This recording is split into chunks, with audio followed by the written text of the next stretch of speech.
Hi friend, ప్రభు పేరట మీ అందరికీ నా హృదయపూర్వక వందనాలు.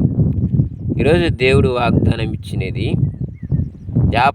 యాకోబు పత్రిక 3వ అధ్యాయము 3వ వచనంలో దేవుడు గుర్రం గురించి మనకు సూటిగా మనతో మాట్లాడుతున్నట్టుగా లేఖనంలో చూస్తున్నాం.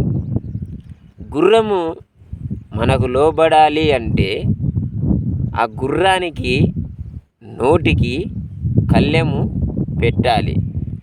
దానిని మన వైపు తిప్పుకోవాలి అంటే దానికి నోటికి కళ్ళెం పెడితేనే అది మన వైపు తిరుగుతూ ఎక్కడికి వెళ్ళమంటే అక్కడికి మనము తిప్పేదము అని యాకోబు రాసిన పత్రిక 3వ అధ్యాయంలో 3వ వచనంలో ఉంది. ఈ రోజున గుర్రాన్ని పోల్చి మనతో దేవుడు మాట్లాడుతున్నాడు. ఈ రోజున నీవు ప్రతిరోజు వాక్యము చదువుతున్నావు, ప్రతిరోజు పాటలు పాడుతున్నావు, ప్రతిరోజు దేవుని మందిరానికి వెళుతున్నావు, వస్తున్నావు. కానీ నీ నోటికి కళ్ళెముందే? నీ నాలుకకు నీవు కళ్ళెము పెట్టుకుంటున్నావా? ఎలా మాట్లాడాలి, ఇతరులతో ఎలా మాట్లాడాలి, ఇతరుల పట్ల ఎలా భయభక్తులతో జీవించాలి అని నీవు నీ నోటికి కళ్ళెం ఉంచుకుంటున్నావా? లేదు. క్రైస్తవుడవైన నీవు దేవుని మాటకు లోబడకుండా నీ ఇష్టానుసారమైన జీవితంతో, నీ ఇష్టానుసారమైన నీ మాటలతో అనేకమైన హృదయాలను నొప్పిస్తున్నావు. మరి నీవు ఏం చేస్తున్నావు?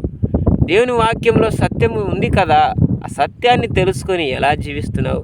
రోజున అన్యులు నడిచినట్టే నీవు కూడా అన్యుల వైపు నడుస్తున్నావే.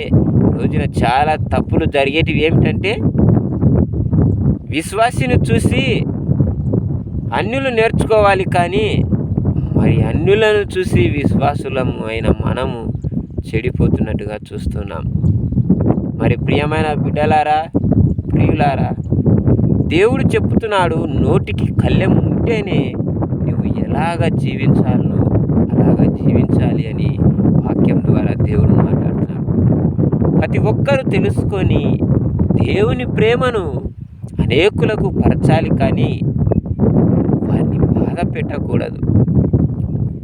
రోజున వాక్యం వింటున్నావు, వాక్యానుసారంగా జీవించకుండా నీ ఇష్టానుసారంగా జీవిస్తూ నీ మాటలు వచ్చినట్టు నీవు మాట్లాడుతున్నావు. ఒక సేవకుని గురించి మాట్లాడుతున్నావంటే అది నీ నోటికి అబద్ధమైన మాటలతో నువ్వు వారిని దూషిస్తున్నావు. దేవుడు కూడా చెప్పాడు కదా, సేవకులను ఎంతగానో ద్వేషించినా అది వారికి శుభమే జరుగుతుంది, కానీ అన్యాయమేం జరగదు. అందుకే నోటికి ఎప్పుడైతే నువ్వు కళ్ళెం పెట్టుకొని దేవునికి లోబడి దేవుని చిత్తానుసారంగా జీవిస్తావో అప్పుడే నీవు నీ జీవితంలో విజయాన్ని పొందుకునే గొప్ప కృపను చూస్తావని ప్రభు పేరిట మీ అందరికీ తెలియపరుస్తున్నాను. వాక్యంలో ఏదైనా సత్యమును తెలుసుకొని ప్రతి ఒక్కరు జీవించాలని మీ స్నేహితుడు, మీ యొక్క బంధువు. దేవునికి మహిమ కలుగును గాక. ఆమేన్.